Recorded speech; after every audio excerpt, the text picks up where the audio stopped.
presidente Luiz Inácio Lula da Silva foi solto no último dia 8 de novembro, deixando a carceragem da Polícia Federal em Curitiba após 580 dias preso. No dia anterior, o Supremo Tribunal Federal havia decidido por 6 votos a 5 que uma pessoa só pode ser presa após esgotados todos os recursos. Em outubro do ano passado, o UOL conversou com Lula quando ainda estava preso na Polícia Federal. Agora, 3 meses depois, retornamos para entrevistá-lo sobre as perspectivas da política e do Brasil em 2020. Para isso, estamos eu, Leonardo Sakamoto, colunista do UOL, Marco Sérgio, editor-chefe do UOL Notícias, e Marco Brito, editor do UOL Notícias. Tudo bem, presidente? Tudo bem. Bem, muito obrigado por ter recebido a gente aqui. A gente sabe que a agenda está super corrida, né? E eu quero agradecer em nome dos espectadores, leitores do UOL e também da equipe do UOL. O prazer é meu, Sakamoto. E, como sempre, eu queria avisar para vocês que não tem pergunta proibida. Tudo bem. Vamos, não vou fazer que nem o Moro no Roda Viva, vai ser um jogo mais aberto. Vocês podem perguntar o que vocês quiserem.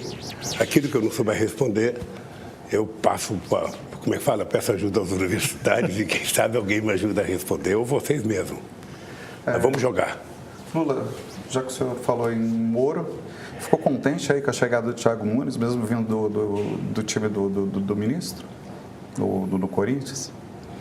Olha, eu sinceramente acho que o Corinthians não está vivendo o seu melhor momento e eu não vejo grande chance do Corinthians em 2020. Está sem dinheiro, não consegue renovar. Eu sou daqueles que acreditam que técnico ajuda, mas não ganha jogo, sabe? Portanto, os jogadores é que vão ter que fazer um esforço muito grande. Nós estamos vendo a queda do Cruzeiro para a Série B, o que é uma coisa desastrosa para o Brasil. Você tem um time da envergadura do Cruzeiro, várias vezes campeão da Copa Brasil e campeão brasileiro, bicampeão brasileiro, cair. O Corinthians já caiu. Eu acho que o Corinthians vai ter que se esforçar muito, o Andrés vai ter que trabalhar muito, o técnico vai ter que ser muito criativo para que o Corinthians possa fazer um bom campeonato paulista e depois ter um bom campeonato brasileiro. Mas eu já tive mais expectativa com relação ao Corinthians em outros anos. Eu estou um pouco pessimista. Presidente, nós comentávamos antes da entrevista que o Corinthians tem feito algumas manifestações de cunho político também.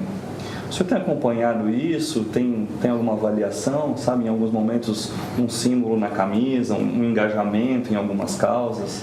Veja, o Corinthians tem uma marca que vem desde o tempo do Adilson Monteiro Alves, quando ele era presidente do Corinthians, ou melhor, diretor de esportes do Corinthians, e tinha o sorte Casagrande e Vladimir, que marcaram uma participação muito forte do Corinthians no processo democrático. E de lá para cá, o Corinthians tem, e graças a Deus outros times também estão fazendo isso. O presidente do Bahia tem dado demonstrações extraordinárias de manifestações políticas.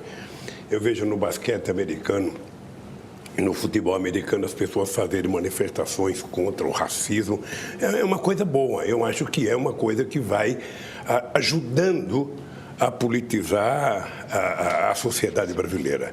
E se um time que tem a popularidade do Corinthians, do Flamengo e outros times fazem essa manifestação benéfica para a democracia, eu acho que é uma coisa muito importante. Então, na época em que o PT foi criado, alguns jogadores de futebol, o senhor mesmo citou, né, o Casagrande, entre outros, apoiavam publicamente o PT, apoiavam a redemocratização, apoiavam movimentos progressistas da sociedade.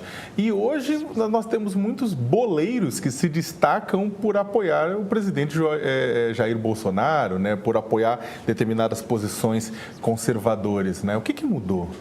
Eu acho que não mudou nada. Eu acho que sempre foi assim. Você, em todas as atividades, seja ela até esportiva, você tem gente que gosta, sabe, de uma certa religião, gente que gosta de outra, gente que gosta de um partido, gente que gosta de outro. É normal quando o presidente é recém-eleito. Eu lembro que quando o Collor foi eleito, muita gente começou a fazer judô ou karatê, porque parece que ele era karatê. Quando o Fernando Henrique Cardoso se elegeu, aumentou o número de estudantes na escola de sociologia.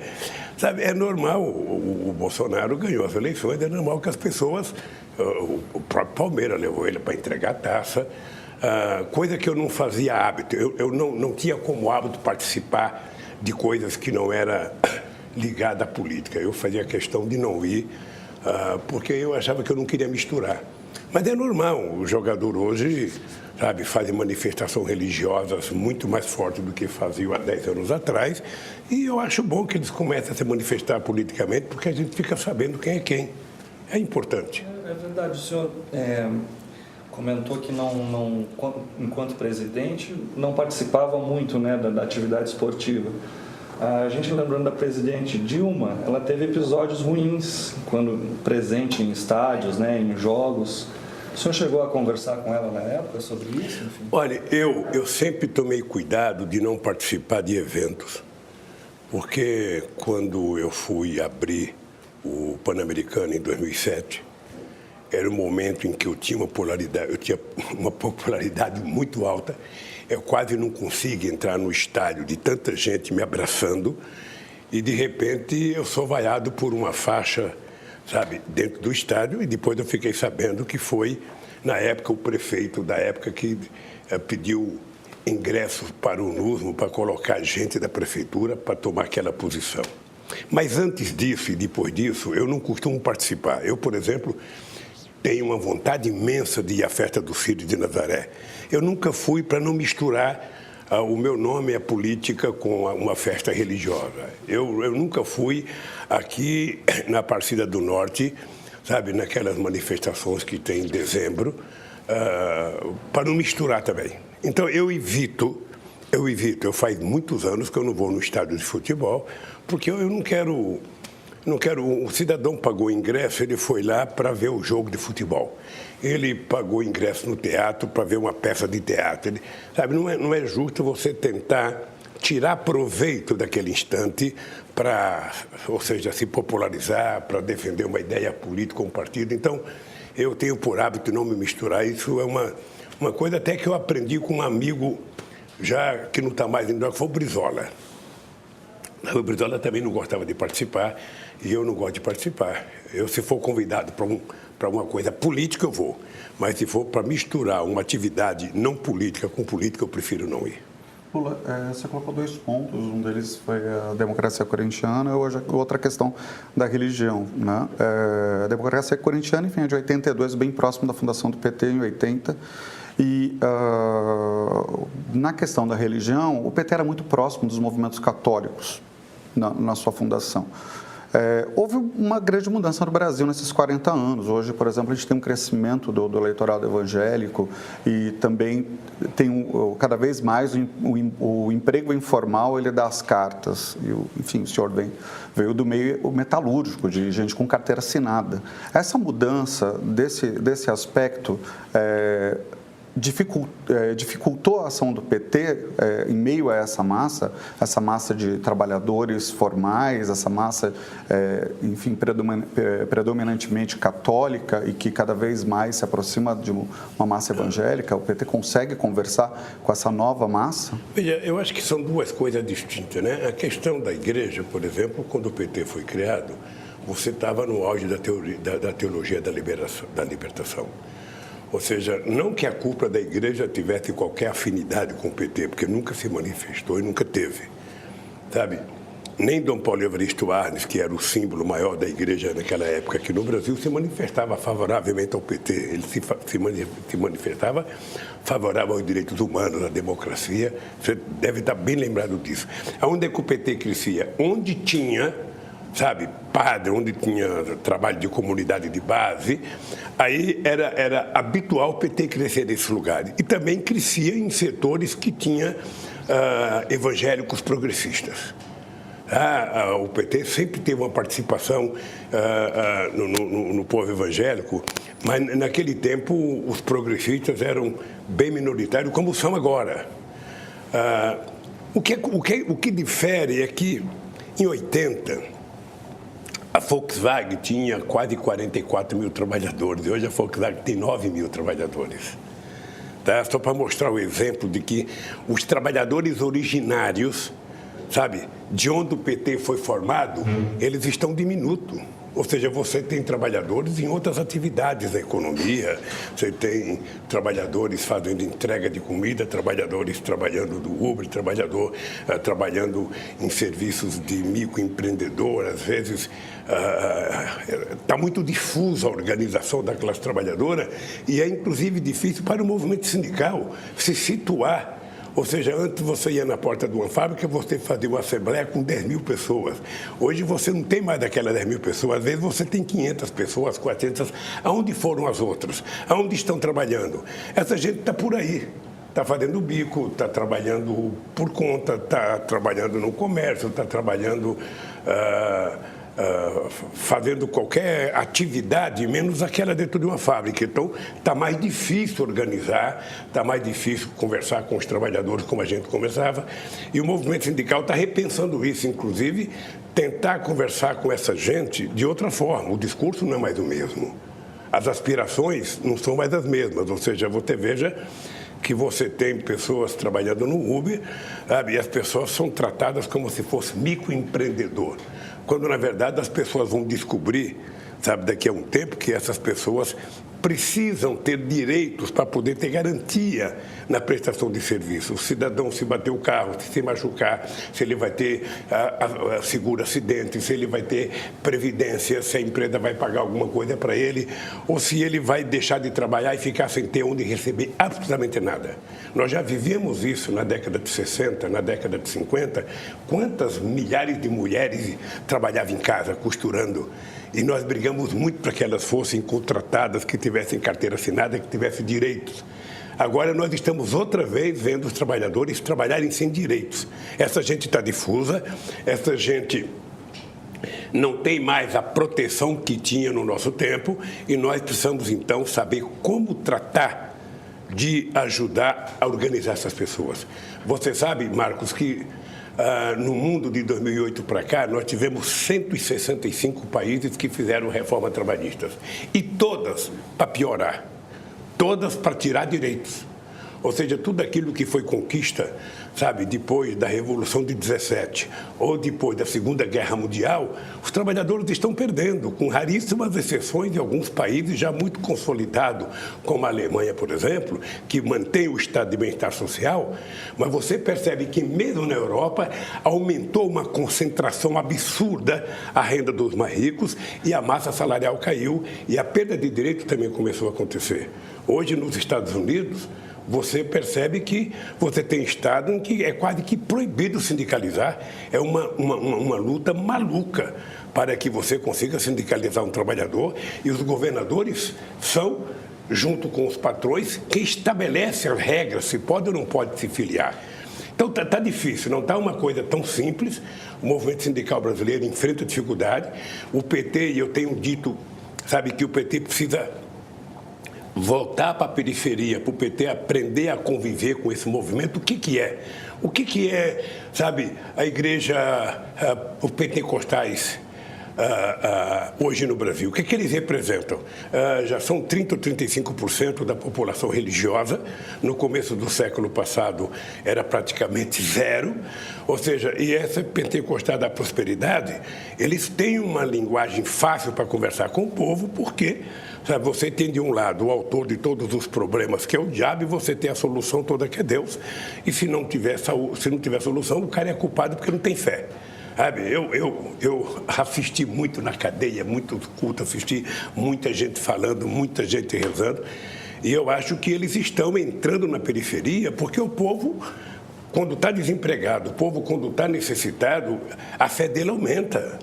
Eu sou do tempo que a minha mãe colocava um copinho de água em cima da televisão para ver a Ave Maria das 6 horas.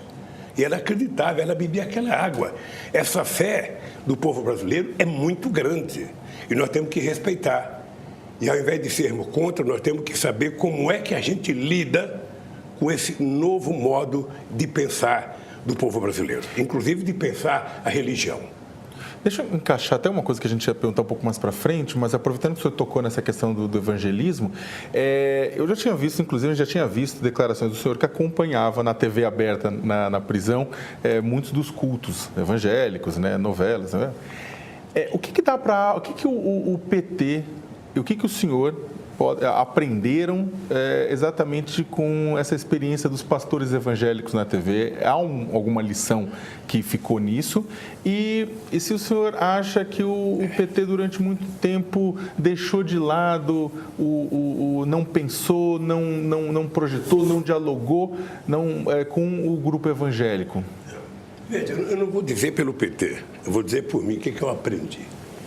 Primeiro, o PT tem muita gente evangélica. Você sabe que a Marina Silva foi evangélica, embora ela tenha começado a sua formação dentro de um convento católico, ela virou evangélica e passou, desde o tempo do meu governo, a ser uma pessoa ligada à igreja evangélica. A Benedita da Silva é um símbolo, sabe, de uma figura petista evangélica há muito tempo. O Nelson Pinheiro, que foi senador do PT pela Bahia, era evangélico e uma figura muito atuante na igreja. O PT tem muita gente evangélica, muita gente na periferia que é do PT é evangélico. Qual é a novidade agora? É que eu acho que o papel do Estado é ser laico, não é ter uma posição religiosa, ou ser evangélico, ou ser católico, ou ser outra coisa qualquer. Ou seja, o que o PT tem que entender é o seguinte, é que essas pessoas estão na periferia oferecendo para as pessoas pobres uma saída espiritual, uma saída que mistura, às vezes, a fé com o desemprego, com a economia e o contato direto com as pessoas. As pessoas estão ilhadas na periferia, sem receber a figura do Estado, sem receber a figura de muita gente. Ele recebe quem? De um lado, sabe, o traficante que está na periferia, do outro lado a igreja evangélica, a igreja católica, que tem uma atuação também forte ainda. Eu não assistia apenas de evangélico, assistia a evangélica, assistia a católico, ou seja, porque na cadeia você tem pouca coisa para fazer, ou seja, então era um jeito de você viver assistindo culto, sabe? E o que eu acho, por mais que eu concorde ou não concorde com uma seita qualquer, com uma religião qualquer, eu acho que todas as religiões, elas terminam sendo, sabe, melhor do que outra coisa. Então, eu defendo a religião, sabe, africana aqui no Brasil. Acho que nós temos que respeitar todas as religiões. Eu protesto de forma veemente contra esses ataques a centros de umbanda, a terreiros, sabe, espalhados pelo Brasil afora. Isso é inaceitável do ponto de vista da liberdade religiosa. Eu lembro que eu fui uma vez num debate no Rio de Janeiro com uma série de pastores, com a Benedita, e eu dizia para um pastor que era contra terreiro no Rio de Janeiro, eu dizia, olha, você está parecendo Herodes, ou seja, você é intolerante. Se dependesse de Herodes, teriam matado todas as crianças recém-nascidas na época que nasceu Jesus Cristo. Ou seja, é preciso que a gente tenha tolerância com aqueles que pensam diferente da gente. Vocês criticavam a Igreja Católica, que não tinha tolerância com vocês no começo do século XX. Agora vocês não têm tolerância com a religião afro-brasileira, ou seja, então é importante que vocês aprendam a respeitar a liberdade religiosa. Cada um professa a fé que quer e a religião que quer, e nós temos apenas que respeitar. É isso que eu acho que é o papel, sabe, do PT, é o meu papel enquanto ser humano, é tratar com muito respeito a religião. Presidente, o PT, quando surgiu, tinha o lema Terra, Trabalho e Liberdade. O senhor agora falou muito dessa questão de uma observação, uma participação, de novo, em relação ao brasileiro mais necessitado, né? Que a gente, falando de religião, está sendo, em parte, atendido por isso.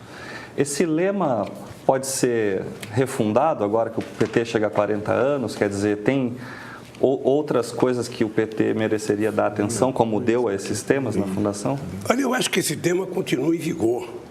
O lema Terra, Trabalho e Liberdade, ele é atualíssimo em qualquer país da América Latina.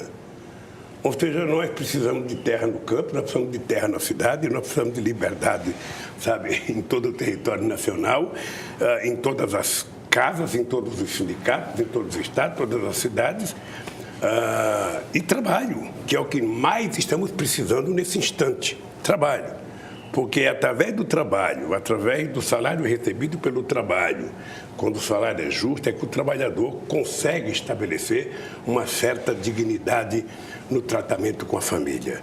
Então, o tema continua atualíssimo, sabe, em qualquer país da América Latina. Aliás, eu acho que em vários países do mundo, porque o que está acontecendo é que em quase todos os países do mundo houve um retrocesso no chamado estado de bem-estar social que foi estabelecido, sobretudo depois da Segunda Guerra Mundial. Presidente, eu queria fazer uma pergunta que é muito mais relativa hoje à representatividade do PT, principalmente nos setores jovens. Eu sei que sim, existem núcleos do PT que são voltados para esse público, né, para essa faixa etária. Mas, enfim, quando o senhor foi candidato a governador em 82, eu acredito que o senhor tinha 48 anos, eu acredito isso? Era um 32. candidato 32, exatamente. 32, era 48, acho que foi candidato a presidente em 89. Hoje, eu acredito que seja um pouco difícil identificar quais são as lideranças jovens do PT. E eu queria, se possível, se o senhor pudesse falar quais seriam elas hoje. Quem a gente pode hoje identificar no PT que são lideranças jovens e que podem caminhar com o partido para o futuro, né? O senhor falou da Benedita, falou do Walter Pinheiro, enfim, de figuras que já estão no partido há algum tempo e a gente já conhece, né? A Benedita, enfim, ela está do PT desde a fundação. Então, quem seriam essas novas figuras do PT? Qual seria essa renovação do PT, né? Olha, primeiro tem muita gente nova no PT. Eu acho que se você for analisar a organização da juventude no PT, você tem muita gente. Eu poderia pegar um jovem que é uma figura pública muito conhecida, que é o Lindenberg, tem 40 anos de idade, ou seja, você não consegue fazer uma pessoa de 20 anos virar uma liderança. Uma liderança leva um tempo, é como um jogador de bola. Você, para fazer o Vinícius virar um craque no Real Madrid, ele tem que ir antes para lá, ele tem que ficar no time B, ele vai ter que treinar muito, jogar. Depois de um tempo, ele vai virar titular, vai fazer como o Casemiro está fazendo, né? Vai virar o bom. Mas leva um tempo, ou seja, a juventude, o PT tem um núcleo de juventude, o PT tem Secretaria de Juventude, nós temos o companheiro Sorriso do Rio de Janeiro, que é um negro, sabe, que representa o movimento negro dentro do PT e que ele é um menino que é a liderança da juventude brasileira. Nós temos muita gente participando dos movimentos sociais no Brasil. Para você transformar, o PT é um partido que ele tem cotas, então o PT tem que ter dirigentes da juventude, tem que ter dirigente mulher, tem que ter dirigente negro, ou seja, isso é estatutário no PT. Então as pessoas existem e essas pessoas vão crescendo e alçando notabilidade com o tempo. Você não consegue pegar um cidadão de 18 anos e falar vai ter uma liderança política. Só quem está tentando fazer isso é o presidente da Ambev, que manda jovem para Harvard para ver se forma liderança. Não é assim que você forma liderança. A liderança é outra coisa. Você pode formar um engenheiro, você pode formar um cara com alto grau de conhecimento específico sobre um tema, você pode formar um grande jornalista, um grande economista. Agora, um dirigente não é assim. Um dirigente você não pega ele num banco de universidade.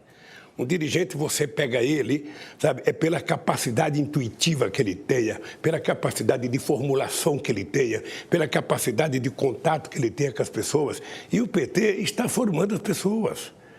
Sabe, o PT tem, nós vamos agora, eu até queria te convidar, dia 7, 8 e 9, nós vamos ter o Festival da Juventude Petista no Rio de Janeiro, em que vocês poderem ver a quantidade de jovens que vão falar, que vão discursar, que vão debater temas o mais diferente possível. Mas pensando no Congresso, né? Pensando na bancada do PT, por exemplo, em outros partidos a gente vê nomes, o senhor até citou a questão da preparação, né, que tem a ver com o João Paulo Lema, tem nomes como a Tabata Amaral.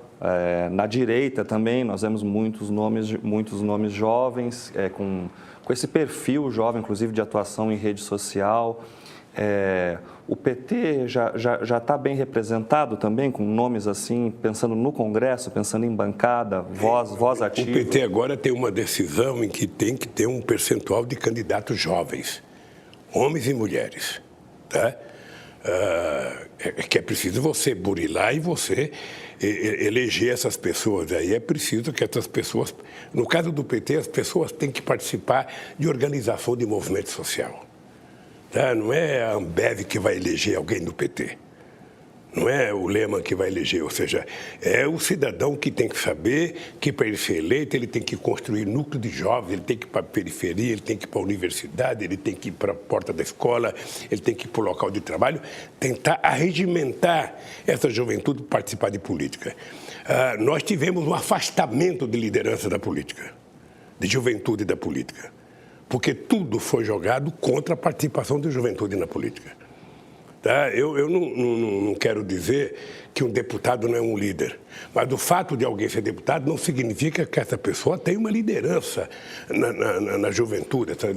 No máximo, essa pessoa pode ter uma representação na rede social, o que não testa uma liderança que é algo mais do que ter uma quantidade de votos.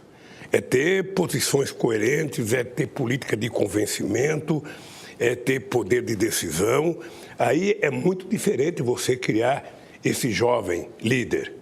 Esse jovem, como eu vou dar um exemplo, outro exemplo, como você criou, por exemplo, na ocasião do impeachment, sabe, do Collor, você criou um jovem como a direção da UNE, liderada pelo Lindenberg, eram meninos que iam para a rua, que faziam movimento, que convocava ato, que ia para a praça, ia para São Paulo, para a Bahia, para Brasília, ou seja, aí você vai formando um líder.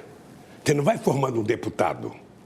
Você está formando um líder, você está formando alguém, sabe, que decide, alguém que tem poder de comando, sabe, o que é diferente de um deputado, de um vereador, apenas. Certo.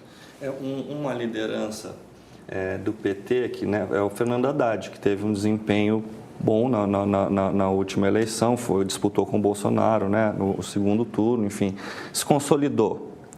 E segue sendo uma opção, né, sempre ventilado como uma candidatura do PT à presidência.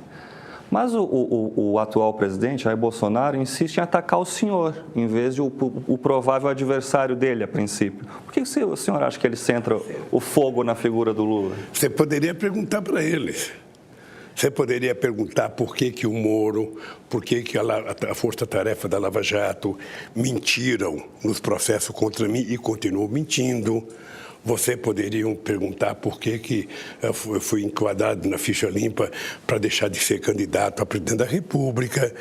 Tá? O problema sério é que essa gente não compreende que eu tenho uma relação com o povo, não é eleitoral, eu tenho uma relação histórica com o povo. Não tem nada que aconteceu nesse país de 1980 para cá que eu não tenha participado. Seja na fundação do PT, seja na fundação da CUT, seja no Sem Terra, seja na fundação de outros movimentos populares, seja nas eleições para presidente, para governador, para prefeito, ou seja, eu participei de todas até agora. É uma relação de 40 anos de militância política, viajando todo o território nacional, conversando, sabe, trabalhando com os índios, trabalhando com os negros, trabalhando com as mulheres, trabalhando com religiosos, trabalhando com portadores de hanseníase, ou seja, trabalhando com aquele setor que se organizava para lutar. Então, é uma luta muito longa e essa gente deve ficar assustada, porque se vocês analisarem bem a imprensa, vocês vão perceber, ou seja, tem político que recebe uma denúncia na capa de uma revista, a primeira coisa que ele faz é desaparecer. Eu tenho mais de 100 capas de revista contra mim. Quando eu era presidente, depois que eu deixei a presidência, eu tenho quantas milhares de primeira página de jornais contra mim. Eu tenho quantas horas de Jornal Nacional, de Bom Dia Brasil, de Bom Dia Tarde, de Bandeirante, de SBT contra mim. E por que eles não conseguem acabar comigo? É porque tem um enraizamento, uma ligação muito forte entre o povo e a mim. O sucesso do meu governo não foi mérito meu, foi a crença e a disposição do povo de me ajudar a governar e acreditar. Vocês estão lembrados que eu dizia sempre, não me julguem por um dia de governo ou por um mês. Por isso que eu nunca aceitei aquele negócio de prestar conta do 100 primeiros dias. Em 100 primeiros dias, o presidente não aprendeu ainda a colocar a bunda na cadeira. Ele não aprendeu, ele não se acostumou, ele não sabe se vai trocar a cadeira. Ou seja, você tem que ser medido pelo teu mandato. Você foi eleito para governar 4 anos, governe. Quando você terminar, aí você vai ser medido, você vai ser aferido pelo povo se você governou bem ou não. É assim que você trabalha. E eu tenho muito orgulho. Eu tenho muito orgulho, porque não é fácil você governar 8 anos e você deixar a presidência da República com 87% de bom e ótimo, 10% de irregular e 3% de ruim e péssimo. Não tem muito precedente na história do Brasil. E isso não se deve a mérito do Lula. Isso se deve à grandeza do comportamento do povo brasileiro que me ajudou a fazer o que eu tinha que fazer nesse país. Então, eu estou muito certo que as lideranças que nós temos, ou seja, o Haddad, e tem outras lideranças em outros partidos políticos, essas lideranças vão continuar fazendo o trabalho, vão crescer, essas lideranças vão se colocar na ordem do dia daqui para frente, e eu acho que naquilo que eu puder ajudar, naquilo que eu puder influir, pode ficar certo que eu vou influir. Pode. Obviamente que se eu não tivesse nenhuma importância no mundo político brasileiro, certamente o Bolsonaro estaria falando, sabe, de outra coisa, sabe?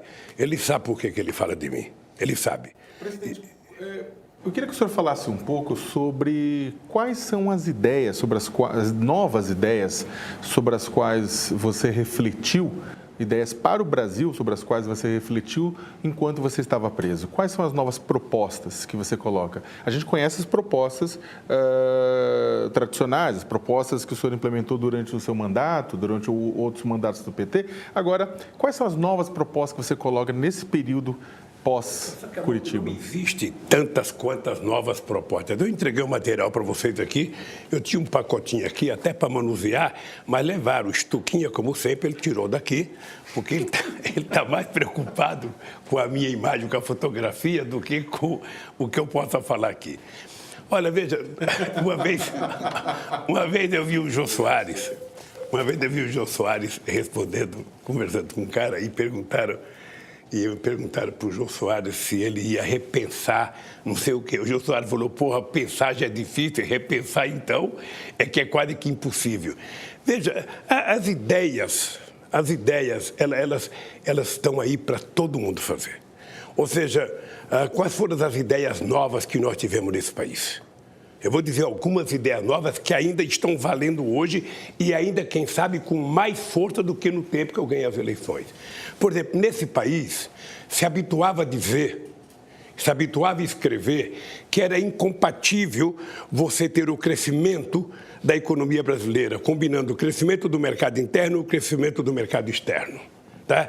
Quando você crescia exportação, você diminuía o consumo interno. Quando você aumentava o consumo interno, você diminuía a exportação. O que nós provamos? Nós provamos que era possível crescer o mercado interno e crescer o mercado externo.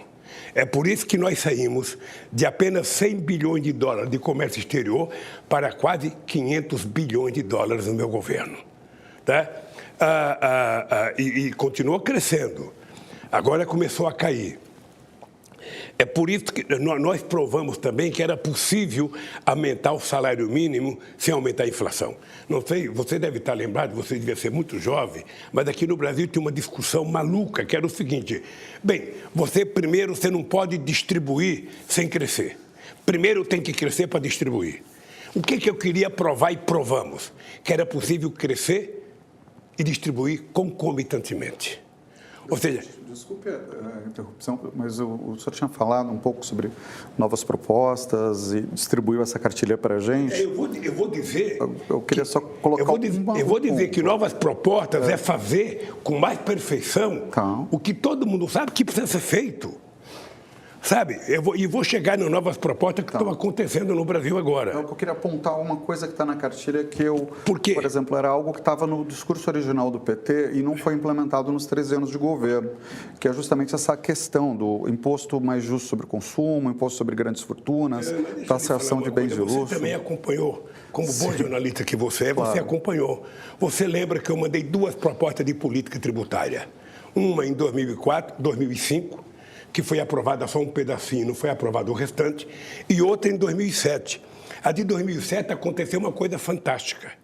Eu construí uma proposta de política tributária onde participaram as 27 federações de empresários do Brasil, onde participaram todas as centrais sindicais, onde participaram todas as lideranças de deputados, onde participaram os 27 governadores. Quando eu levei ela, acho que em 7 de abril, para o Congresso Nacional, eu imaginei que ela ia ser aprovada por unanimidade, porque ela tinha o apoio de todos os governadores, de todos os líderes, de todos os partidos, de todos os sindicatos e de todos os empresários. E tinha o apoio de Deus, então era para ser aprovada por unanimidade. Por que ela não andou? Ela não andou porque dentro do Congresso Nacional eu aprendi uma lição que você não consegue aprovar uma política tributária inteira, porque o Congresso Nacional ele é muito heterogêneo, ele tem muitos interesses e os interesses são fatiados em partilhas. Sabe? Eu lembro que o Serra, que tinha sido favorável na reunião que eu fiz lá no Torto, ele foi contra quando o relator foi procurar ele, porque ele não gostava do relator. Ele achava que o relator não prestava, não sei da conta, que era o Sandro Mabel. Então, a proposta tributária, para você aprovar uma proposta tributária no Brasil, ou você tem que lembrar que o Congresso Nacional tem uma maioria de gente que representa a classe média alta, que representa a elite rural, que representa a elite empresarial e que não quer colocar imposto para a herança, não quero colocar imposto para a grande fortuna, não quero colocar sequer uma tabela de imposto de renda em que o pobre pague menos e o rico pague mais. É ela que está votando, não é o pobre. E você se depara com essa realidade toda vez que você manda uma proposta para o Congresso Nacional. Nós mandamos outra agora. Nós mandamos outras. O que está acontecendo nesse instante?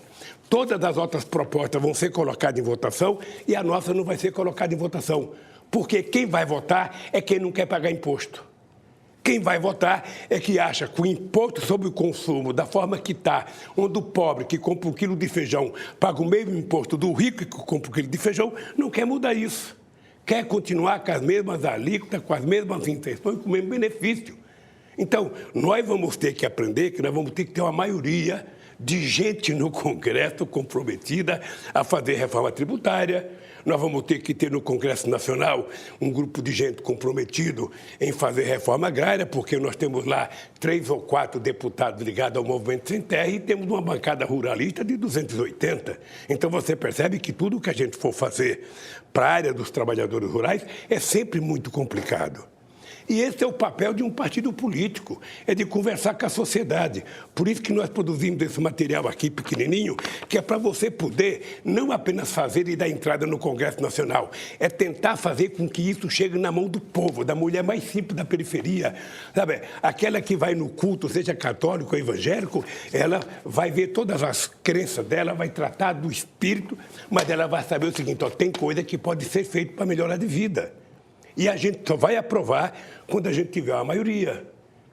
E nós sabemos que o que aconteceu no Congresso Nacional em 2018 foi um passo atrás. Aliás, aquilo que o doutor Ulisses Guimarães dizia. O Ulisses era um profeta e dizia o seguinte, toda vez que a imprensa fica dizendo que é preciso que haja uma reforma, que é preciso uma renovação, piora. Sabe? E nós sabemos que o Congresso piorou se comparado ao Congresso passado. E se a gente continuar negando a política como está agora, a tendência é piorar. Né? A gente fica olhando, tem tantos jornalistas formadores de opinião pública, gente importante. Quantos tem deputados? Nenhum. Nós somos a maioria da população negra. Quantos tem deputados e deputadas negras? Sabe? Esse é o problema das reformas que nós queremos fazer. Eu descobri... querido, eu descobri que era preciso criar o PT em 1978, quando eu fui ao Congresso lutar contra uma proposta do Geisel, apresentada pelo ministro Arnaldo da Costa Prieto, que queria criar as chamadas categorias essenciais, as categorias que não podiam fazer greve. Era bancários, era frentista de posto de gasolina, era guarda. Aí nós fomos a Brasília. Quando chegou em Brasília, de 513 deputados, eu descobri que a gente tinha apenas 2 trabalhadores. Benedito Marcílio, metalúrgico de Santo André, e Aurélio Pérez, metalúrgico de São Paulo. Aí eu saí de lá e falei, eu sou um babaca. Como é que eu posso querer que esse Congresso vote uma lei que possa beneficiar os trabalhadores se não tem trabalhadores aqui? Então, é isso que está em jogo. O avanço no Congresso Nacional, sabe, ou o retrocesso, depende dos eleitos. Nós tivemos uma constituinte boa, porque foi a primeira vez, e acho que eu vivi o melhor momento do Congresso Nacional, em que a sociedade civil, ela fez pressão. E, obviamente, que os chamados setores da sociedade mais organizados, sobretudo as categorias de Estado, tiveram poder de pressão maior do que o pobre que está na periferia desse país. Mas no auge da popularidade do senhor em 2010, não foi possível, por exemplo, da popularidade isso? não vota no Congresso Nacional. Mas não faltou, talvez, ao PT ou à esquerda ter essa organização? Eu estou lhe dizendo que nós mandamos as propostas e que elas estão lá. Aliás, ela está nos anais do Congresso ainda hoje. Mas pensando eleitoralmente em 2010, na eleição geral, não houve um plano do PT justamente para mas sabe por quê? Uma bancada maior que ela já porque tinha. No PT a gente não tinha que fazer uma campanha. Eu era um presidente eleito por várias forças políticas. Eu não podia fazer uma campanha pedindo voto só para o PT. O correto é que o partido comece a aprender, fazer campanha defendendo a sua legenda. Tá? O Bolsonaro fez isso na campanha dele. Muita gente votou no 17. E na medida que você fica evitando de trabalhar a tua legenda, você tem menos chance. O PT tem que saber que a legenda do PT é a legenda que tem maior interesse da opinião pública, é o partido mais forte. Pega todas as pesquisas e veja qual o partido de preferência popular. Você vai ter o PT com 20 e você vai ter o segundo com 2. Pode pegar qualquer pesquisa, do Ibope, do Vox Populi, da CNI, qualquer uma. Pode pegar, você vai perceber isso. Então, o PT precisa aprender a trabalhar mais coletivamente a sua legenda, para que o PT possa ter mais votos, o PCdoB ter mais votos, outros partidos terem mais votos. Na hora que a gente fica trabalhando nominalmente os candidatos, você pode eleger bem um candidato, mas você enfraquece os votos da legenda. Então, é por isso que a gente não consegue aprovar. Mas eu estava te falando de avanços que nós tivemos, de avanços muito, muito importantes. Eu te falei da exportação, falei da geração de emprego. Eu criei uma lei, primeiro emprego, não sei se você está lembrado. O Jacques Wagner era ministro do Trabalho, a relatora no Senado foi a Rosiane Sarney, ela foi aprovada. A gente dava um dinheiro para o empresário que contratasse um jovem. Sabe quanto foi contratado? Nenhum. Porque não é a lei que contrata trabalhador, é o mercado, é a demanda, é a lei da oferta e procura. Aí, quando nós resolvemos começar a fazer distribuição de renda, fazer com que um pouco de dinheiro chegasse no bolso do povo, através do Bolsa Família, através do aumento consecutivo do salário mínimo, através de políticas de compra de alimento na agricultura, através de financiamento de crédito, através do crédito consignado, o que nós percebemos? Nós percebemos que em 12 anos foram criados no Brasil 22 milhões de empregos com carteira assinada contra 100 milhões de desempregados no mundo. É importante não esquecer esse dado. Enquanto o Brasil, durante toda a crise de 2008 até 2012, cresceu praticamente, sabe, no meu mandato e no da Dilma, 22 milhões de trabalhadores com carteira assinada, o mundo desenvolvido desempregou 100 milhões de pessoas. O que nós estamos precisando agora? Qual é a novidade que nós precisamos agora? É gerar empregos. Qual é a novidade qual é a ideia nova que nós precisamos agora? É tirar o povo da rua, porque nós tínhamos saído do mapa da fome. A ONU declarou, a FAO declarou que o Brasil tinha saído do mapa da fome por causa das políticas de inclusão social que nós fizemos. O que aconteceu? Voltaram. Aí eles dizem que estão fazendo coisa nova. Eu estou vendo agora o Guedes anunciando que vai falar lá em Davos que vai abrir as compras governamentais para as empresas estrangeiras. Vocês têm noção do que significa isso? Você tem noção? Significa incapacidade zero do Estado propor ou ter influência e elaboração de políticas públicas de indução do crescimento econômico nesse país. Vai vir para cá as empresas multinacionais que não têm dependência com o Brasil. Qual é o país do mundo que abriu compras governamentais? Vê se a Alemanha abre. Vê se a França abre. Vê se os americanos abrem. Ou seja, não, o que eles querem é que os países pobres escancarem, inclusive as compras governamentais, para que eles possam aqui dominar de fato e de direito a nossa economia. Eu sinceramente, fico constrangido de ver um país, sabe, que quase chega a ser a sexta economia do mundo. Um país que tinha construído, sabe, protagonismo internacional como o PT. Eu fico constrangido de ver o PT sendo tratado como se fosse uma colônia, sem direito, sem voz. Qual é o dinheiro novo que está entrando no Brasil? A imprensa falou esses dias, entrou 70 bilhões de dólares. Entrou para quê, cara pálida? Quantos empregos gerou? Ou entrou através da compra das empresas públicas que nós estamos vendendo? Ou seja, estamos vendendo empresa pública nossa para empresas públicas espanholas, chinesas e de outros países. Ou seja, esse é o dinheiro novo que entrou? Sabe? Para quê? Para pagar dívida? Presidente. Não tem sentido, gente. O Brasil só tem um jeito. O Brasil precisa voltar a investir no crescimento econômico, criar algo novo, uma fábrica de cimento, uma fábrica de cadeira, uma fábrica de sapato, alguma coisa nova que gere um emprego, que gere um produto, que gere um salário, que gere uma renda. É isso que é o novo que o Brasil precisa. O Brasil precisa voltar a investir mais em ciência e tecnologia, que estão destruindo. O Brasil precisa voltar a acreditar que a nossa juventude tem que ter direito a ir para a universidade, que eles estão desmontando. Veja o Enem essa semana. É só ler o artigo do Hélio Gato para que a gente vai ver o que aconteceu com o Enem essa semana. Sabe, é uma vergonha o que eles estão fazendo, é a destruição, sabe, daquilo que é o elementar que o país tem que ter. Esse é criar o novo.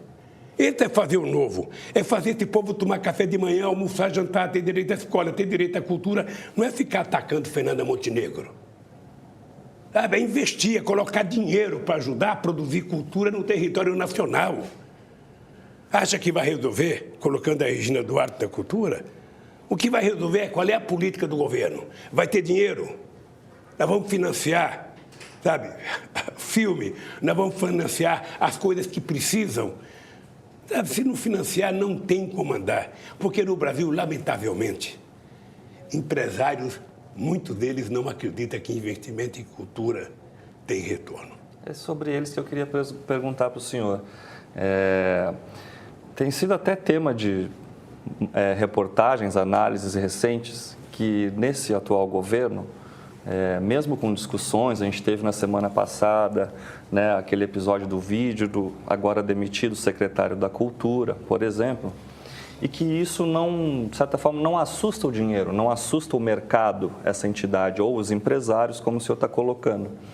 O senhor que já fez um pacto com os empresários para se eleger e para governar, como analisa essa situação nova no Brasil? Bem, eu não fiz pacto para me eleger. Você sabe que eu nunca tive coragem de perguntar em nenhum debate se algum empresário tinha votado em mim, porque eu desconfiava que não tinham. Acontece que quando eu fui eleito presidente da República, eu tinha consciência. Vice, pelo menos, votou. Seu vice, pelo menos, votou. Não, esse não era um empresário, esse era um cidadão brasileiro, com C maiúsculo, porque era um homem de qualidade acima da média. Tá? Esse eu não tratava ele como empresário, eu tratava como um cidadão, sabe, brasileiro acima da média. José Alencar, só para a gente pontuar. No caráter, né? No comportamento ético dele e na relação com as pessoas. Vai demorar a surgir o Zé Alencar nesse país outra vez, vai demorar. É aquilo que eu digo sempre, caráter e dignidade a gente não compra. A gente não pega em Harvard, a gente não pega na Sorbonne, na USP. Não, aquilo é criação. Um homem que saiu de casa com 14 anos de idade, que dormiu em corredor de pensão, para virar o empresário que virou, sabe? E virar o vice decente que virou. Pois bem, então, eu estou convencido que o Brasil, nós temos que fazer as coisas acontecer para todo mundo. É por isso que eu nunca me importei se empresário votou em mim, não. Eu acho que não votaram. Eu não votaram porque é questão de pele. É que o senhor falava que os bancos nunca lucraram tanto na história, né? Eu falo ainda hoje. Falo ainda hoje. Eu tenho consciência que eu fui eleito para governar para todas as pessoas. Daí eu dizia sempre, eu vou governar para todos. Para o banqueiro e para o bancário. Para o fazendeiro e para o trabalhador rural. O que as pessoas têm que saber é que eu vou governar como um coração de mãe. Aquele que tiver mais necessitado é que vai comer o segundo bife, é que vai tomar o segundo copo de leite. É por isso que nós adotamos a política de aumentar o salário mínimo de acordo com o crescimento do PIB e de acordo com a inflação. É por isso que na crise de 2008, este país, governado pelo PT, foi o único país em que os 20% mais pobres tiveram um crescimento maior do que os 20% mais ricos. Tá? Essa é uma coisa importante. Por isso que esse país, durante a crise, bancarizou 70 milhões de pessoas. Porque hoje eu vejo a propaganda, a Bolsa está 120 pontos, a Bolsa está 130 pontos, numa euforia. Quantos empregos gerou? Quantos empregos gerou? Ah, mas o governo, no tempo do Lula, o governo cresceu por causa do boom das commodities. As pessoas que fazem a conta simplista assim, porque isso é o simplismo. As pessoas que querem defender o Fernando Henrique Cardoso e não têm coragem de falar que era tucano. Então, mas o Lula cresceu porque tinha commodities. Pois bem, então me expliquem. Por que de 1950 a 1980 a economia brasileira cresceu em média 7% ao ano? Por que em 1970, no começo da década, a economia cresceu 14% ao ano? Por que não foi distribuído renda? O senhor votaria Sabe por quê? Sabe por quê? É porque no meu governo não foi o milagre de commodities, foi o milagre de uma coisa chamada inclusão social. Coloque dinheiro no bolso do povo pobre, que ele vai virar um consumidor. Quando ele virar um consumidor, ele vai fomentar a demanda. Quando ele fomentar a demanda, o empresário vai investir, o povo vai comprar mais e vai fazer com que a roda gigante da economia fique girando e todo mundo participando. Esse foi o milagre. Esse foi o milagre de colocar pobre na universidade, de colocar gente para viajar. Nós saímos de 43 milhões de pessoas que viajavam em aviões para 113 milhões. Eu vou repetir o número. De 43 ou 46 para 113 milhões de pessoas andando de avião. Aí, alguns poucos ignorantes gritavam: por que os aeroportos estão virando uma rodoviária? Tem muito pobre no aeroporto. Tem gente que entra no avião, não sabe nem sentar, não sabe nem no banheiro, sabe? Então, gente, o milagre do Brasil foi esse. O pobre, que para os outros é problema, para mim, o pobre foi solução. Coloque o pobre no orçamento da economia. Dê o direito dele comprar o leite, o pão, o almoço e a janta. Dê o direito dele trabalhar. Dê o direito, como nós fizemos, de financiar o puxadinho. Você acha que algum catedrático da USP, algum cara formado em Harvard, iria ter a ideia de fazer um puxadinho? Ah, vamos liberar dinheiro na Caixa Econômica para o cara fazer um quarto a mais na casa dele, para o cara fazer uma garagem, para o cara fazer um banheiro a mais. Eu fiz reunião com gente ligada à economia que dizia assim para mim: ah, Lula, você vai querer financiar ladrilho? Pobre não usa ladrilho, isso é coisa de rico. Lajota, aqueles pisos grandes, isso é coisa pobre. Até tomada diziam que não era coisa de pobre. Porque na cabeça de uma elite brasileira, eles acham que pobre come coxo. Eles acham que pobre não gosta de coisa boa. Eles acham que pobre vai na xepa no fim da feira porque ele não gosta de comprar as melhores laranjas. Sabe? Porque pobre aperta até ovo, sabe? Para ver se tá bom. Sabe? É assim que eles tratam os pobres. E o que eu fiz foi tratar o pobre com decência. O seu Antônio Emílio de Moraes entrava no Palácio do Planalto. O seu Olavo Setúbal, o seu Roberto Setúbal entrava. O seu Lázaro Brandão entrava, mas entrava até meus portadores de rancenias. Entrava os sem teto, entrava os índios, entrava os sem terra, entrava LGBT. Isso é governo de todos. Isso é governar democraticamente para todos. Da mesma forma que eu tinha coragem de me reunir com os dirigentes sindicais, eu me reunia com os dirigentes empresariais. Veja, vou contar um dado. O governo, agora, está indo a Davos para vender o patrimônio público. A gente vai no Brasil, porque nós temos uma feira lá, estamos vendendo a Petrobras, a BR, o Banco do Brasil, BNDES, a Caixa Econômica, tem mais coisa para vender, Eletrobras. Eu fui em Davos, é importante lembrar, eu fui o único presidente que saí do Fórum Social Mundial em Porto Alegre, vocês estão lembrados, para fazer em Davos o mesmo discurso que eu fiz em Porto Alegre, com a mesma cara que eu encarei 30 mil pessoas em Porto Alegre, eu fui encarar a elite de Davos para falar: eu vou acabar com a fome no meu país. Eu vou acabar com a fome. Porque rico não fala em fome. Rico só fala em mercado, investimento nisso, investimento naquilo. Não fala nem em geração de emprego. O rico é capaz de dar um salário mínimo de gorjeta depois de tomar 10 uísques num restaurante, mas quando vai transformar esses 10 uísques num salário mínimo, ele acha que é muito. Ele acha que é muito. Presidente. Então, essa foi, meu caro Takamoto, a novidade que nós criamos no Brasil. O pobre passou a comer. Os problemas filha são... de negro, filha de pedreiro, filha de coveiro, passou a ser engenheiro, a ser médico, a ser diplomata, a ser advogado. E você pensa que eu não sei das brigas que havia nas universidades particulares quando entrava um pobre com a bolsa? As pessoas achavam que ali não era espaço dela. O que é que você está fazendo aqui? Ao invés de abraçar, ao invés de fazer carinho, ao invés de ficar satisfeito, não. Cadê o nosso espírito de cristianismo? Cadê o nosso estendimento de mão para fazer as pessoas subir um degrau? Então, meu caro, é o seguinte, lamentavelmente, nós somos uma sociedade com a cabeça formada ainda com resquício de 300 anos de escravidão. E nós vamos precisar lutar muito para as pessoas compreenderem que nós queremos ser uma sociedade totalmente livre do ponto de vista do preconceito, do ponto de vista da oportunidade, para que todos, sem distinção, possam viver dignamente nesse país. Presidente, o senhor criticou durante muitos anos, durante seu governo ou após o governo, o jornalismo praticado, enfim, por alguns canais aqui no Brasil, principalmente o da Globo, né? Hoje a gente vê um ataque muito sério e forte do presidente Bolsonaro contra o jornalismo e contra os jornalistas, né? Hoje mesmo ele disse que só voltaria da entrevista se caso fossem tirados os processos da FENAGE contra ele, que a gente sabe muito bem que não é bem um processo, né? Mas eu gostaria que o senhor analisasse isso, enfim, de que forma que o senhor vê esse ataque do Bolsonaro à imprensa e de que forma que o senhor via como é que a imprensa tratava o governo do senhor e qual a diferença nesses dois casos? Aí nós temos uma polêmica que, se você permitir, eu vou pedir para o Stuquinha mandar para você uma palestra que o Frank Martins fez para um grupo de dirigentes sábado passado, que ele tem mais autoridade para falar da imprensa do que eu.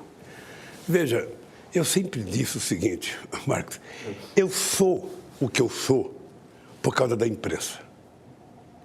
A imprensa, mesmo quando ela falava mal de mim, e eu nunca pedi, eu duvido que tenha um dono de jornal ou um jornalista que um dia falou assim: o Lula me chamou para pedir para não publicar tal coisa, o Lula me chamou para pedir.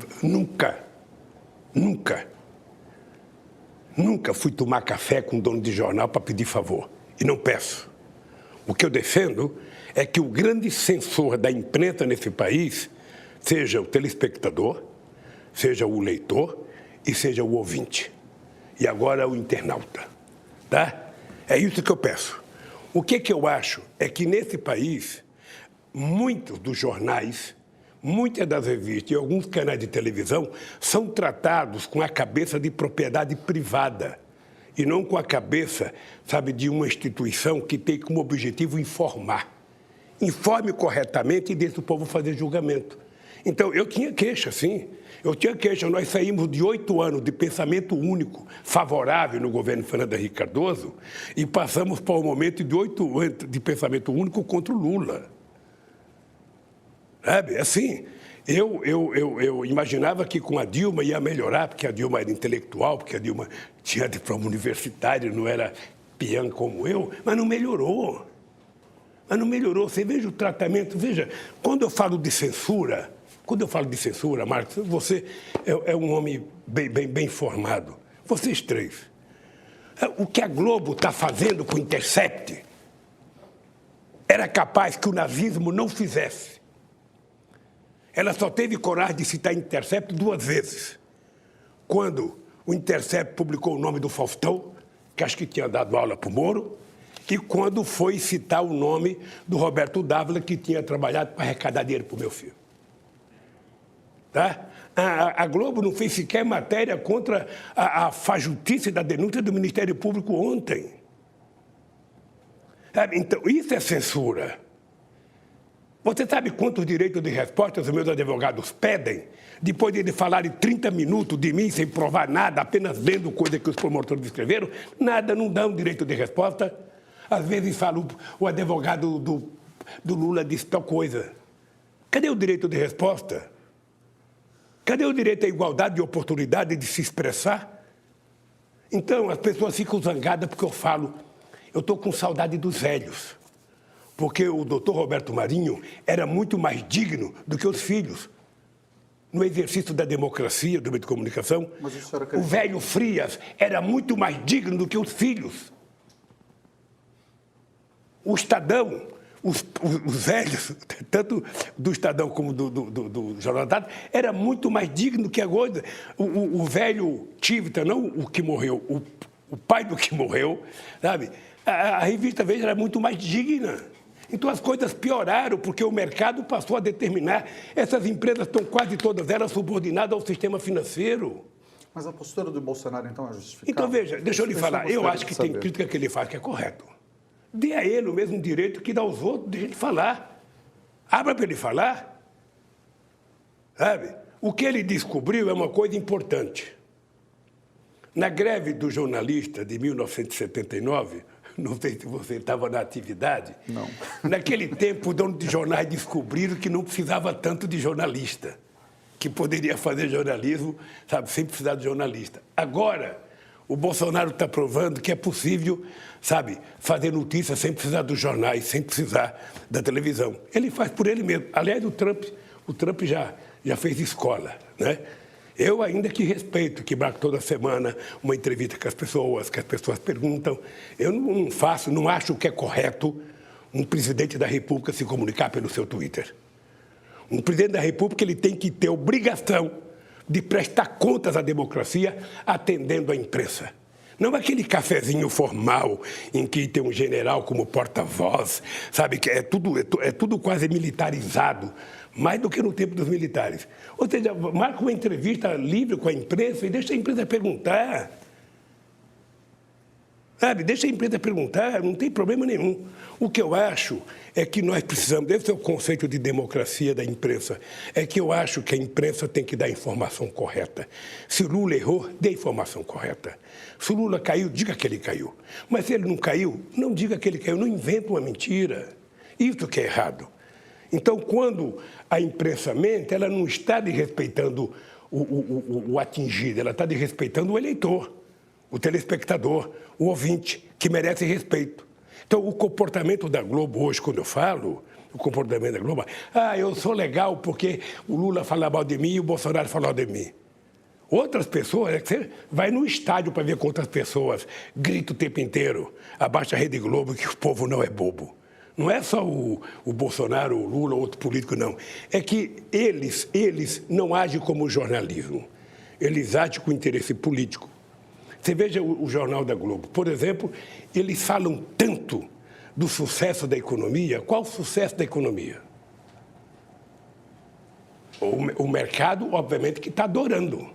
Eu estou vendendo tudo, eu estou tirando o Estado de tudo, eu acabei com a legislação trabalhista, eu fiz a reforma da Previdência, eu quero acabar com o BNDES, eu quero acabar com a Caixa Econômica, eu quero acabar com tudo que significa oportunidade de participação do povo. E quero colocar o mercado para dirigir. Eu quero que alguém me diga em que lugar do mundo o mercado se preocupou com o emprego, o mercado se preocupou com o pobre, o mercado não está preocupado com isso. O mercado está preocupado em ganhar. É isso que criou a crise da quebra do Lehman Brothers, que já consumiu 25 trilhões de dólares, quando esse dinheiro daria para ter desenvolvido a América Latina, a África e muitos outros países. É isso que tem em jogo. A gente está, nosso tempo aqui, o pessoal está cutucando nos bastidores dizendo que o nosso tempo está acabando. Eu tenho todo o tempo do mundo. Eu sei. A gente também. A gente também, na verdade. Mas Nesse caso, né? Tem um pessoal depois que não vai concordar com a gente. Mas Eu acho que é impossível a gente não tratar das eleições de 2020, né? Nisso aqui a gente tem algumas perguntas, né? Um bate-pronto rápido. Tudo que eu quero. A primeira, na verdade, acho que a mais é sobre São Paulo, né? Bem, a gente tem o Fernando Haddad, que seria um nome natural, mas que está atuando em plano nacional. O PT tem vários quadros, tem muitos quadros na cidade de São Paulo, mas mesmo assim discute-se também, né? O senhor mesmo na última entrevista falou, o nome circulou, o nome da ex-prefeita Marta Suplicy, que poderia coligar com o PT, mas também tem resistência de pessoas que estão na base do PT, apesar, é claro, dela ter uma popularidade alta na periferia, né? Como é que o senhor vê a sucessão em São Paulo e se o senhor vê espaço para uma composição com um partido como o PSOL, como Guilherme Boulos, né, compor com o Boulos para a Prefeitura de São Paulo, da mesma forma como estuda-se também isso com o Marcelo Freixo no Rio de Janeiro?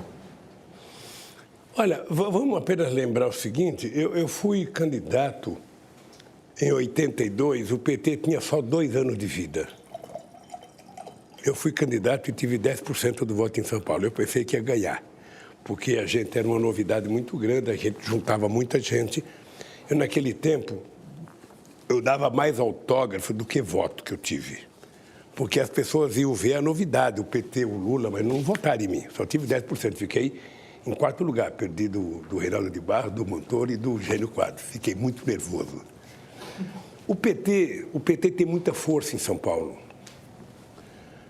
Isso não significa que o PT seja obrigado a ganhar todas as eleições. Tá? Nós já ganhamos 3 eleições em São Paulo, já perdemos reeleição em São Paulo, tanto com a Haddad quanto com a Marta Suplicy, porque cada eleição é diferente uma da outra. O PT está disposto, como sempre esteve, a fazer aliança política. Sabe? O PT está disposto a fazer aliança política com os candidatos que vão se colocar. Você deve se lembrar que nós fomos um dos partidos que mais atuou para que a gente aprovasse eleições de 2º turno. Por que a gente atuou bastante? Porque naquele tempo, toda vez que eu ia disputar uma eleição, me chamavam de divisionista. Porque o PT é divisionista, porque o PT é divisionista, porque o PT não tem das contas. Então, nós aprovamos o 2º turno, que era para acontecer o quê? Todo partido político tem direito de ter o seu candidato, de ter o seu tempinho na televisão, de defender o seu programa. Se, na votação do 1º turno, o partido não for para o 2º turno, esse partido, então, faz aliança para apoiar alguém que foi para o 2º turno. É o jeito mais decente de fazer política. Você dá a oportunidade de um companheiro, sabe, como eu, ser candidato. Naquele tempo não tinha. Mas você pega o Boulos. Sabe, eu conversei com o Boulos antes dele ser candidato a presidente. Eu fui mostrar para ele o quanto era difícil, o que eu tinha passado. Mas eu não podia pedir para o Boulos não ser candidato, porque era importante que ele colocasse a cara, que ele fosse disputar as eleições. Se ele quiser disputar em São Paulo, é importante que dispute. Agora, o PT não tem os grandes nomes que já teve na ativa, né? O PT tem o Suplicy, que quer ser candidato, e se fizerem pesquisa e colocar o nome do Suplicy, o Suplicy vai surpreender muita gente, porque o Suplicy é muito querido do povo de São Paulo. O PT tem o Haddad, que não quer ser porque já foi, e eu acho que o Haddad é um quadro muito importante, ele tem uma tarefa nacional importante para o PT e internacional. Eu acho que está correto ele não querer ser candidato, ou seja, o partido tem que lançar outras pessoas. Tem muita gente, tem deputado Zaratini que quer ser, tem o João Martato que quer ser, tem o deputado Padilha que quer ser, tem o Suplicy que quer ser, tem o Nabil que quer ser, tem bastante gente que quer ser. Cada um desses, sabe, ao se lançar candidato e motivar o partido tem força. Existe uma periferia vermelha, sabe, aqui em São Paulo, que o PT pode tranquilamente recuperá-la e ter 30% do voto, como teve com a Erundina, como teve com a Marta e como teve com a Haddad. Pode. Vai ser difícil, outros partidos estão crescendo, vai, mas o PT tem esse direito. E se o PT não for para o 2º turno, o PT vai apoiar outras pessoas. Sabe, o PT não vai adotar voto nulo, voto em branco. Quando a gente, em 94, o Zé Dirceu era candidato e teve 17% dos votos, o Mário Covas foi para o 2º turno, mas o Maluf quase ganhou no primeiro, tá lembrado? Não, aí o PT foi a do Francisco Rossi, em 94. Aí o PT ia tomar atitude de votar em branco. Não, nós vamos, sabe? Apoiar o Mário Covas. E apoiamos o Mário Covas. Você não teria problema, então, de apoiar um outro Covas no segundo turno? Eu não tenho... no PSDB hoje não tem um novo Covas. Um político Não, com eu digo o neto do Covas. Não, veja. O neto, o filho, a gente não tem o mesmo caráter que tem o pai. O caráter do Mário Covas, dentro do PSDB, era único. Era por isso que o Mário Covas era tratado como esquerda no PSDB. É por isso que o Mário Covas, na disputa com o Maluf, tinha 24% ou 26%. Sabe? É por isso que ele não era uma figura tão simpática na cúpula, que era mais palatável, tipo Fernando Henrique Cardoso. Mas o PT não se nega a fazer apoio, já fizemos em outros lugares. O que o PT não pode é deixar de ter candidato. Se o PT tem gente que quer ser candidato, sabe, e tem disposição de ganhar, o PT tem que lançar aqui em São Paulo e em outros lugares do Brasil. E o PT pode pactuar no primeiro turno. Vocês estão lembrados que fui eu que pactuei com Eduardo Campos e com Humberto Costa? Os dois eram candidatos a governadores, eu era candidato a presidente, e os dois subiram no palanque comigo. Os dois.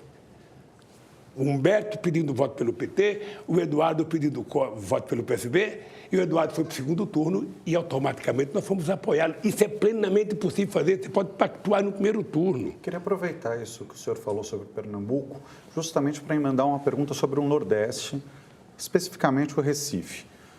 A gente vê nessa eleição uma disputa muito parecida com o que foi em 2012 e que, inclusive, o Humberto Costa estava nessa disputa. E aquilo, enfim, afastou o PSB do PT, isso é notório. Veio depois de 2014, o Eduardo Campos, ele compondo por outras partes.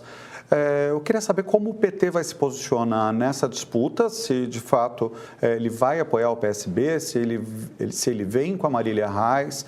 E queria também trazer para essa discussão o papel do PSB e também de outros partidos no Nordeste, já que, enfim, a gente acabou de ter um caso com o Ricardo Coutinho, que foi algo que, claro, deve ter manchado a imagem dele dentro da Paraíba, um governador muito popular que esteve sempre do lado do senhor. Ou não. Então, queria saber exatamente como vai ser essa relação do PT com o Nordeste, principalmente, e emendaria também Fortaleza, que é um governo do Roberto Cláudio, que sempre esteve junto com o Camilo, né? Enfim, o Cid Gomes, por exemplo, foi eleito na chapa do Camilo. Então, como é que o PT vai se comportar, principalmente nesses três eixos, Fortaleza, João Pessoa e Recife? Só pegando o caso do Ricardo Coutinho, que você falou que manchou. Pode ter manchado, enfim. Porque, veja, eu quando resolvi, isso eu faço questão de dizer, quando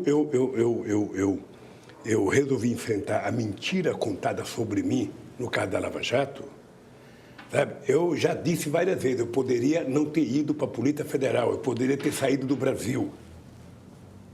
Eu não saí, sabe por quê? Porque eu queria enfrentar a mentira. Eu queria provar que o Moro é mentiroso, e está sendo provado cada vez que ele abre a boca. Eu queria provar que a Força Tarefa estava se montando uma quadrilha, e aí os fundos que o Dallagnol tentou criar é prova disso. A participação dos americanos é prova disso. A festa dos promotores americanos com relação à minha prisão é prova disso. Mas o tempo vai se encarregando. Sabe, essas coisas, eu não tenho pressa. Eu tenho 74 anos, mas vou viver muito tempo ainda. Então eu queria provar que era mentira.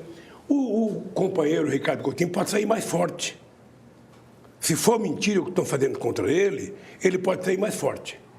Eu não perdi um ponto porque eu fui preso. Lá de dentro, sabe, eu falei o que eu tinha que falar e continuo falando. O Moro, ele não foi juiz, ele foi um mentiroso no meu caso. A Lava Jato, o Ministério Público da Força Tarefa, não estava cumprindo o papel grande que tem o Ministério Público. Montou-se uma pequena quadrilha para mentir, e mentiram. E tudo isso eu vou provar. Então, no Nordeste, veja as eleições do Nordeste. O PT já apoiou o governador Eduardo Campos 2 vezes. O PT apoiou o atual governador 2 vezes. O PT já apoiou o prefeito deles 2 vezes. Agora vai ter uma eleição. Nós temos a Marília Reis, que é uma figura pública importante no Estado, é deputado federal. Tem o João Campos, que é o filho de Eduardo Campos, que também quer ser candidato. O PT não pode abrir mão de ter uma candidatura própria em Recife. Sabe, quando chegar em 2022, o PSB vai pedir outra vez para o PT não ter candidato a governador, depois de 8 anos, depois de 4 mandatos? Será que o PT não pode ter oportunidade de ter candidatura própria?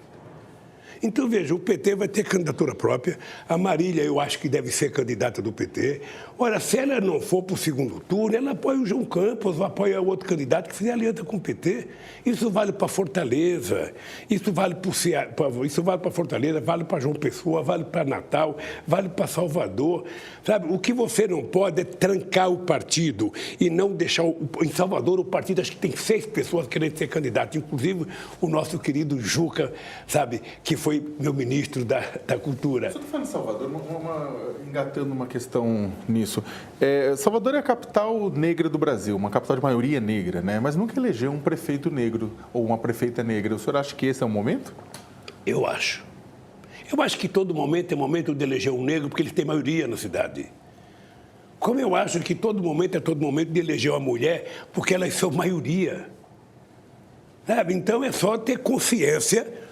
Sabe, na hora que a mulher descobrir que ela pode votar numa mulher, sabe, não porque é mulher, mas porque é inteligente, é competente, porque tem compromisso político, que ela concorda, nós vamos eleger mulher. Veja engraçado o PT. O PT, nos 4 principais cargos da sua direção, são 4 mulheres. Qual é o partido que tem isso? 4. 4 mulheres nos cargos mais importantes do PT. Essa é uma novidade política do país. Então, o PT... Para responder a tua pergunta, o PT não tem medo de fazer aliança. O PT não tem preocupação de apoiar outro candidato. O que o PT quer é ter o direito de ter os seus candidatos. Sabe? Aonde for necessário, o PT tem que ter candidato. Mas se o PT quiser apoiar outros candidatos, o PT vai apoiar como sempre apoiou. O que nós temos que ter em conta é que o PT é uma legenda, sabe, forte no Brasil. O PT não é um partidinho qualquer. O PT é um partido grande. O PT trabalha em aliança desde 1989. E nós vamos continuar trabalhando, respeitando os partidos que nos apoiam, praticando com eles solidariedade. Nós temos a obrigação de apoiar candidatos de alguns partidos aliados, aonde eles tiverem candidatos em melhores condições do que os nossos. Esse não é o nosso problema. O nosso problema é que nós não poderemos truncar, sabe, a nossa militância quer ter candidato na Bahia, por exemplo. Sabe, tem 2 candidatas negras, sabe, que querem ser candidato. Tem vários outros candidatos. Essa gente, a gente vai proibir de disputar ou vai deixar? Eu estou favorável a deixar disputar, faz as prévias internas, discute, a gente escolhe o melhor e vai para a campanha. Sabe, o PT sempre foi e sempre será favorável à aliança política. Acho que o tempo esgotou, mas o Marco tinha uma última pergunta, né? Era uma pergunta, assim, fugindo um pouco desse tema, mas já que a gente tem um último tempinho para falar com o senhor, a gente falou um pouco de democracia, de jornalismo, de liberdade de expressão, dos limites disso. O nosso presidente atual, muitas vezes tem posições duras e questionadas, mas mesmo assim ele tem uma popularidade muito grande. O que o senhor acha que se deve isso? Olha, todo presidente, todo governador e todo prefeito, no primeiro ano, ele tem que queimar todas as gorduras que ele puder queimar, as gorduras políticas, para fazer o que ele quiser fazer. Porque as grandes cobranças irão começar a acontecer a partir do segundo ano. Tá? Se ele piorar no segundo ano, a cobrança será maior. E aí ele vai piorar. Mas ele pode te recuperar no terceiro ano, pode te recuperar no quarto ano. Por isso é que eu acho que o papel do Bolsonaro, a gente não tem que ficar perguntando, ele cresceu, ele caiu, ele cresceu, ele caiu. Ele tem que governar 4 anos. Ele foi eleito para cumprir o mandato de 4 anos. Sabe? E ele que governa com a maior competência possível, porque se ele for bem, ele tem o direito a ser candidato à reeleição. Não é isso? E quem está no mandato que tiver o mínimo de competência tem dificuldade de perder a eleição. O Bolsonaro tem gordura para queimar? Veja, ele ganhou as eleições. Quando você ganha as eleições, automaticamente você gera uma expectativa. Sabe? Mesmo o cara que votou contra o Bolsonaro, um cara tem que saber o seguinte, esse cara é presidente. Eu vou ficar sentado na cadeira dizendo que ele não presta, que ele é isso, que ele é aquilo, e torcendo para ele dar tudo errado, para ele dar certo? Não. Sabe? Nós temos que torcer para que essas pessoas governem pensando na maioria do povo brasileiro.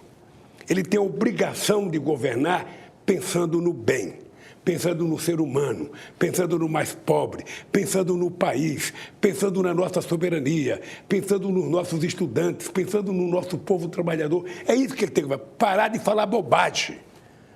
Parar de ficar dando recado, sabe, para o seu clube. Quando você ganha as eleições, você tem clube. Você tem partido, você tem tudo. Quando você ganha, que você assenta naquela cadeira, você tem 210 milhões de almas que vivem aqui. Você tem rico e tem pobre, que você precisa saber que todos são brasileiros e você tem que tratar todos com respeito e governar para todos. É isso que tem que fazer. Então, não pense... Tem muita gente que fala o seguinte, eu fiquei decepcionado porque o Lula saiu da cadeia e não aconteceu nada. Olha, a grande coisa que aconteceu foi ficar livre. Sabe, o que mais poderia acontecer? O que mais poderia acontecer? As pessoas acham que queriam que eu fosse fazer comício. Eu saí numa época em que você não tinha nem época de fazer comício, que é a época de Natal, a época de Papai Noel, e numa época em que o PT estava no seu congresso interno. Esse país só começa a funcionar a partir do carnaval.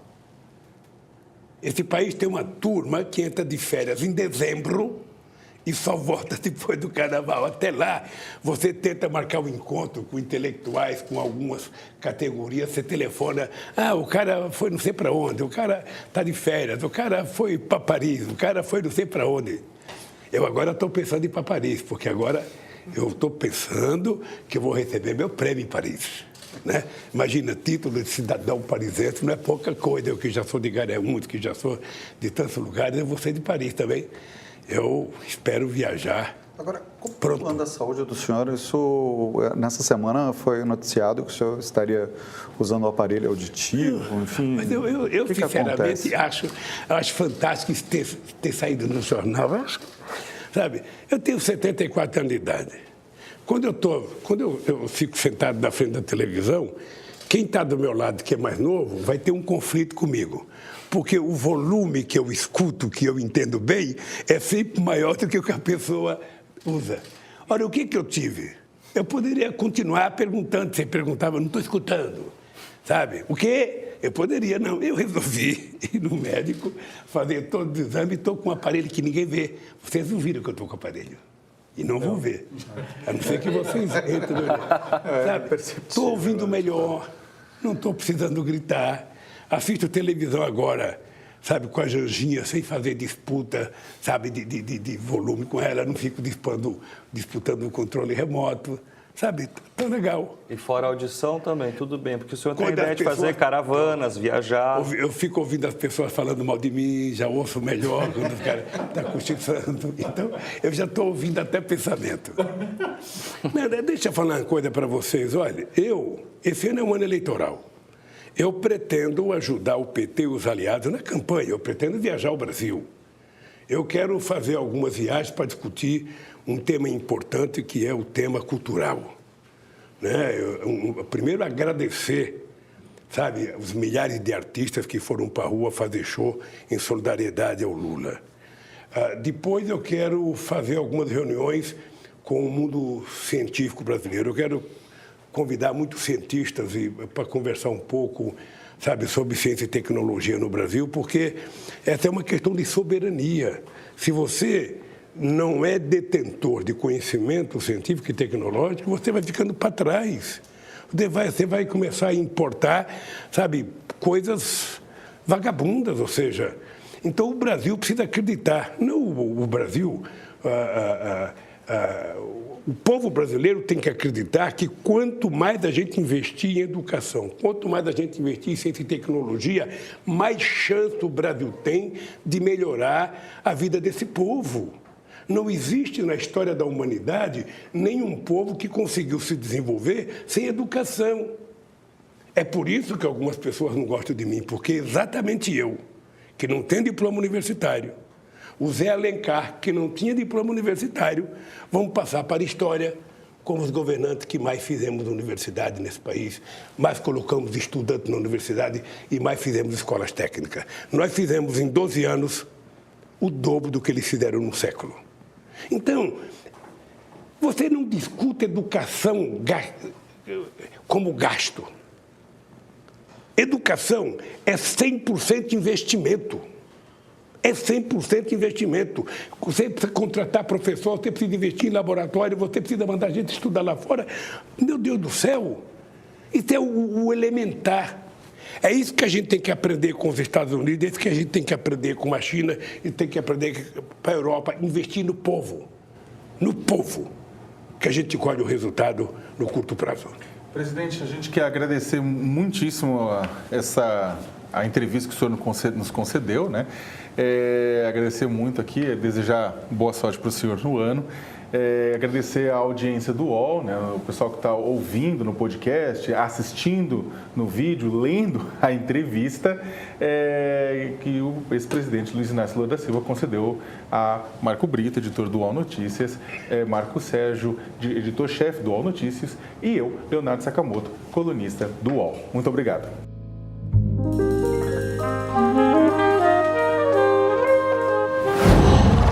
UOL.